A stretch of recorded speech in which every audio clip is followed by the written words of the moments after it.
আমাদের খুব পাশে একটা ছোট্ট জায়গা আছে, যে জায়গার নাম আরাকান। সবাই জানেন তো নাকি? এক সময় যারা স্বাধীন রাজ্য ছিল, মিয়ানমারের অংশ না, ব্রিটিশ আসার আগে স্বাধীন ছিল। আরাকান রাজ্য ছিল ইসলামী মুসলিম রাজ্য ছিল। সেখানে বাদশাও ছিল, মোটামুটি ইসলামের অনেক শরিয়ার অনেক অনুশাসন মেলেই মোটামুটি রাষ্ট্র পরিচালনা করত। পরবর্তীতে ব্রিটিশ আসলো, দখল করলো, যাওয়ার সময়ও এই বৌদ্ধ মিয়ানমারের হাতে এদেরকে তুলে দিয়ে গেল। পরবর্তী পরিণতি সবার জানা। বিগত 50 বছরের বেশি সময় ধরে এদের উপর লাগাতার জুলুম আর জুলুম আর জুলুম চলছিল। সব জুলুমের পরেও দিলে অন্তত এতটুকু আশা ছিল যে একদিন তারা বাড়িতে ফিরবে, আবারও মাথা উঁচু করে দাঁড়াবে, নিজেদের ঘরবাড়িগুলোকে দাঁড় করাবে। তাদের মধ্যে অনেক মাদ্রাসাও ছিল, কোনো কোনো মাদ্রাসায় 1000-এর অধিক ছাত্র ছিল। আবারও সেই মাদ্রাসাগুলো প্রতিষ্ঠিত হবে এবং হাটহাজারী পটিয়ায় অনেক ছেলেও পড়ে রোহিঙ্গারা, আর কক্সবাজারের নীলা মাদ্রাসায় সবচেয়ে বেশি পড়ে। এখান থেকে যারা আলেম হচ্ছে, আগের আলেমরা যদি অনেকেই নাই, এরা অন্তত গিয়ে মাদ্রাসাগুলোকে তাজা করবে। কিন্তু এখন এমন এক হালত, আল্লাহ হেফাজত করুন। 1 নম্বরে মিয়ানমারের তো সরকারি নাই, সামরিক বাহিনী সব উচ্ছেদ করে দিয়েছে। 2 নম্বরে এই আরাকানটা সামরিক বাহিনীর নিয়ন্ত্রণেও নাই, ইতিমধ্যে নাই, বরঞ্চ এটা দখল করে নিয়েছে কারা? চরম উগ্র বৌদ্ধদের সংগঠন আরাকান আর্মি। বলে সংক্ষেপে আরাকান আর্মি। এই আরাকান আর্মি রোহিঙ্গা ভাই বোনদের এত ক্ষতি করেছে যত ক্ষতি মিয়ানমারের সামরিক বাহিনীও করেনি। এদের এক একটা নির্যাতন নিয়ে যদি উপন্যাস লেখা হয়, মানে আপনার এটা অন্তত একটা লাইব্রেরি লাগবে শুধু এদের জুলুমের আখ্যানগুলোকে সংরক্ষণ করার জন্য। এই পরিমাণ জুলুম নির্যাতন এরা করেছে। ইতিমধ্যে পুরো আরাকান, প্রায় পুরো আরাকান ওদের দখলে। এমনকি বাংলাদেশের সঙ্গে আরাকানের সীমান্ত আছে 270 কিলোমিটার। ওই 270 কিলোমিটার পুরোটা ওদের দখলে। বাংলাদেশের সাথেই ওদের যে জেলা মংডু, নাম মংডু, ওই মংডুটাও পুরো ওদের নিয়ন্ত্রণে। এখানে সামরিক বাহিনীরও কোনো নিয়ন্ত্রণ নাই। চরম আতঙ্কের ব্যাপার হলো ওদের পেছনে ইতিমধ্যে $100 কোটি ইন্ডিয়া ঢেলেছে। বিনা স্বার্থে ঢেলেছে, তাই না? আল্লাহর জন্য ঢেলেছে, তাই না? নবীজির এশকার মহাব্বতে ঢেলেছে, তাই না? শুধু ঢেলেছে এমনই না, মিজোরাম এবং তাদের কিছু জায়গা ওদের জন্য সেফ জোনও তৈরি করে দিয়েছে এবং ওদেরকে সর্বোচ্চটুকু দিয়ে শেল্টার দিচ্ছে, সহযোগিতা করছে, সার্বিক সাপোর্ট দিচ্ছে। কেন? কারণ ইন্ডিয়াকে তার সার্বভৌমত্ব তো রক্ষা করতে হবে, 7 সিস্টার্স বাঁচাতে হবে। 7 সিস্টার্স মানে 7টা দেশ না, 8টা প্রদেশ, 8টা রাজ্য। যদি আমরা বলছি 7, এটা একটা পরিভাষা হয়েছে, মূলত রাজ্য 8টা। ওই 8টা রাজ্যের গলা আবার বাংলাদেশের হাতে, চিকেন নেক গলাটা আবার বাংলাদেশের হাতে। এপার ওপার থেকে যদি চাপ মারে, ছোট্ট একটা গলা, 23 কিলোমিটার রাস্তা, ওইটা বিচ্ছিন্ন হলেই 7 বোন 8 বোন সব যাবে বিচ্ছিন্ন হয়ে। তাদেরকে তো তাদের এলাকা বাঁচাতে হবে। কিভাবে বাঁচাবে? বাংলাদেশের মতিগতি ওরাও তো কুলকিনারা বুঝতে পারছে না, কোন দিকে যায় না যায়। দেখেন না, এমন ভয়ের ভয়ে সুবহানাল্লাহ যশোরে মাদ্রাসার ছেলেরা ককশিট দিয়ে বন্দুক বানিয়ে মঞ্চ নাটক করেছে, যেমন খুশি তেমন সাজো করেছে। তাহলে এগুলো তো একটা কমন অনুষ্ঠান, প্রতিটা শিক্ষা প্রতিষ্ঠানে, স্কুলে, কলেজে, ভার্সিটিতে খুব কমন হয়ে থাকে। সেখানে তো একেবারে এমন এমন বন্দুক নিয়েও মহড়া দেয়, মানে যেগুলো দেখতে পুরোই রিয়ালের মতো, একদম অরিজিনাল বন্দুকের মতোই মনে হবে। 1000, 2000, 10,000, 20,000 টাকা দিয়ে ওরকম ভালো ভালো খেলনার বন্দুক পাওয়া যায়। তো মাদ্রাসা ছেলেদের তো অত টাকা পয়সা নাই, ওরা ককশিট দিয়ে বানিয়ে কোন রকম যাতে একটু নাটকটা করা যায় এভাবে বন্দুক বানিয়ে ব্যাস হামাস সেজেছে, একজন আবু উবাইদা সেজে তার বক্তব্য ডেলিভারি দিয়েছে, ব্যাস এটা নিয়ে দাদা বাবুদের এমন ভাবে প্যান্ট ভেজা শুরু হয়েছে, মনে হচ্ছে 2টা ককশিটের বন্দুক দিয়ে মনে হয় হিন্দুস্তান দখল করে ফেলবে, মুসলমানরা গাজওয়াতুল হিন্দ ঘটায় দিবে।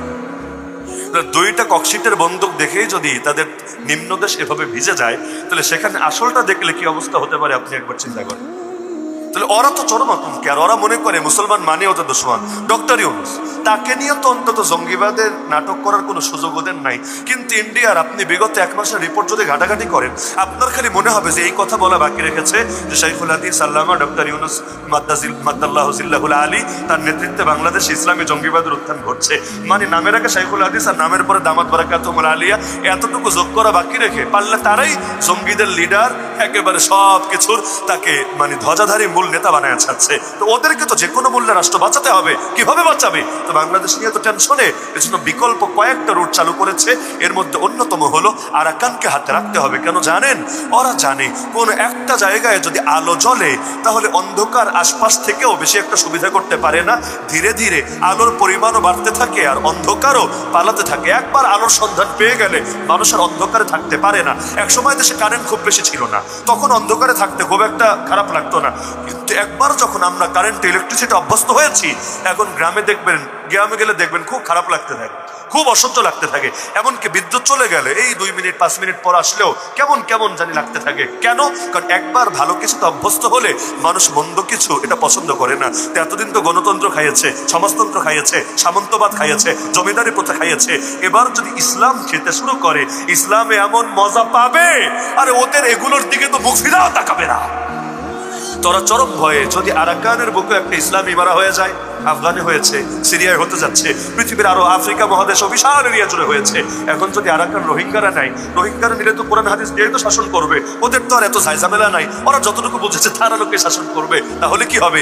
এই কোনার মধ্যে, ওদের কোনার মধ্যে যদি একটা ইসলামী ইমারা মাথা চাড়া দেয়, তাহলে পরবর্তীতে কি হবে? আর ভয় হলো বাংলাদেশের লোকেরা যদি আবার সেখানে গিয়া কিছু একটা করে টরে, তাহলে তো পুরাই শেষ।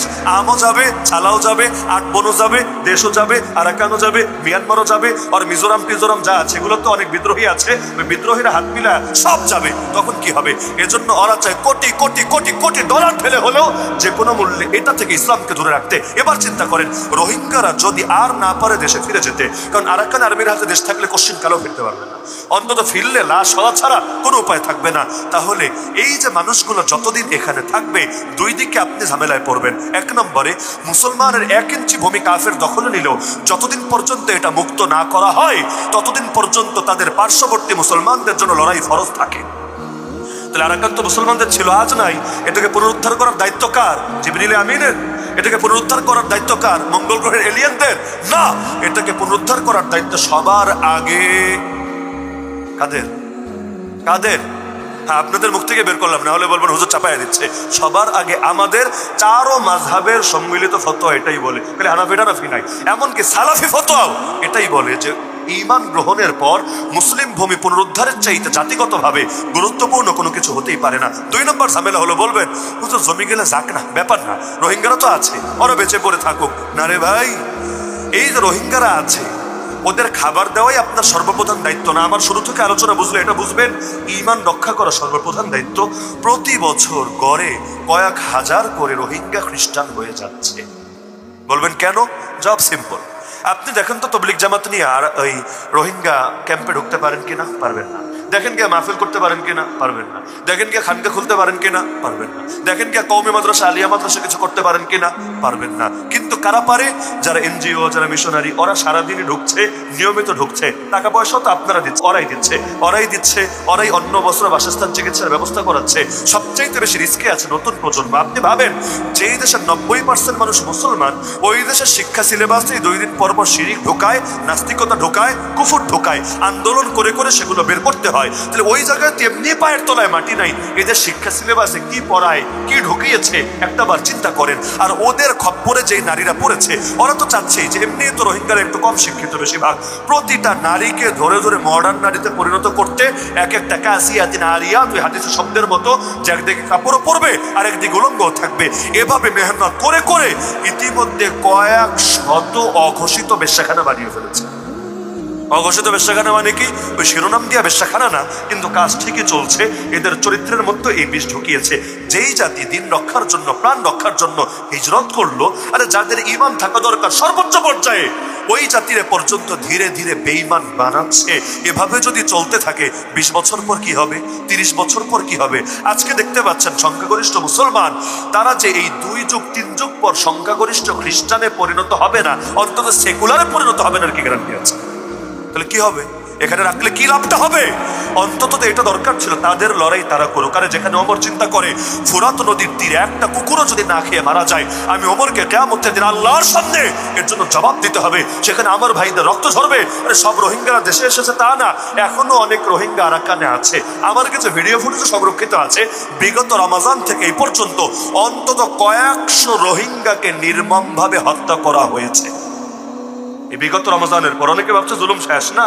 আমাদের কাছে তো এই কাফের মুশরিক আর ওই সাদা চামড়াদের নিউজগুলো ভালো পৌঁছায়। আফ্রিকার কালা কালা মুসলমানদের উপর কি জুলুম চলে এগুলো আমরা জানতেও পারি না। এদিকে রোহিঙ্গাদের উপর কি কি জুলুম নিপীড়ন চলে আমরা জানতেও পারি না।